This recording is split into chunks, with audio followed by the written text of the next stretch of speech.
They're considered more extreme than al-Qaeda. Secretary Kerry called them a threat to every country in the region. Their leader, Abu al-Baghdadi, is the heir apparent to Osama bin Laden. And when he was released from a United States prison camp, Bucca, in 2009, he told his former captors, "I'll see you guys in New York." So just how worried do we need to be? With me, president of Act for America and author of They Must Be Stopped, Brigitte Gabriel, terrorism analyst Eric Stakelbeck. All right, Eric, what makes ISIS so appealing to young jihadists who apparently are flocking from all over the world to join up with them? Yeah, Judge, number one, success.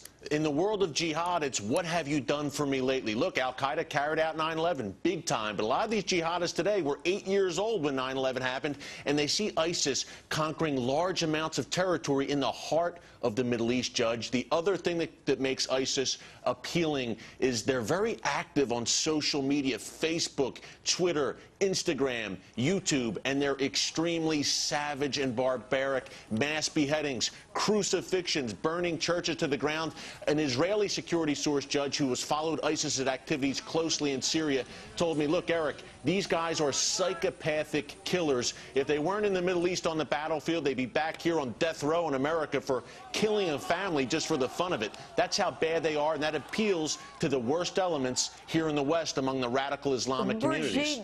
What should Americans be worried about? Should they be worried at all?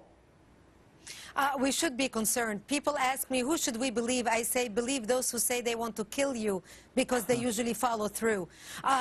We need to learn from history. When the Taliban blew up the Buddhist temple in Afghanistan, America did not pay attention. It took al-Qaeda 6 months later to attack the World Trade Center on 9/11.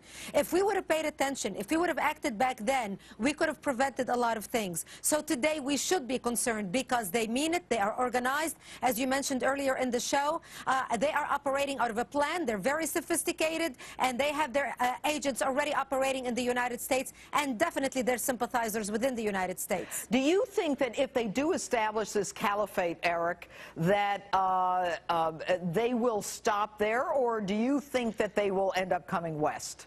No, they want to consolidate their power right now, Judge, but long term, they're absolutely going to set their sights to the West. They've already said as much. And look, Judge, just so American viewers know why they should care about what happens way over there, thousands of Western Muslims from Britain, France, Germany, and yes, dozens of America have already traveled to Syria to join up with ISIS. Just last month, we had a Florida Muslim blow himself up in Syria, and once they return to America, Judge, these are U.S. citizens. They're battlefield trained now in Syria and Iraq with ISIS. Once they return here, all bets are off. And Brigitte, I mean, why are they even worse than al-Qaeda? And how big of a threat are they, you know, now? Is it the future that they're coming? I mean, are they coming? Why are they so angry with us? Well, they want to reestablish the caliphate. They are operating with a goal. Sorry. And that goal is to establish an Islamic caliphate worldwide. In their book, we are infidels and we need to be dominated. So their plan is not just for the Middle East. Their plan is for a worldwide caliphate, and they are consolidating sources across the world, whether in Nigeria, Sudan, all the way around the world, in North Africa, and everywhere they can operate and link together. All right, so this isn't a question of establishing, sometimes we hear about the ark, you know, from Syria and Western Iraq, and that ark. We're talking about a caliphate all over the world, not just in the Middle East. Is that correct? Do both of you agree with that? Eric? Absolutely. Judge, that's the ultimate goal, is a worldwide global caliphate. It sounds crazy to a lot of people listening, but this is what they want. This is what they want, and they won't stop. It starts in Iraq and Syria, then it expands. That's the ultimate goal, global domination. They make that clear. That's why I call it a reverse crusade. It'll be very interesting. Brigitte, Eric, thanks so much for being with us.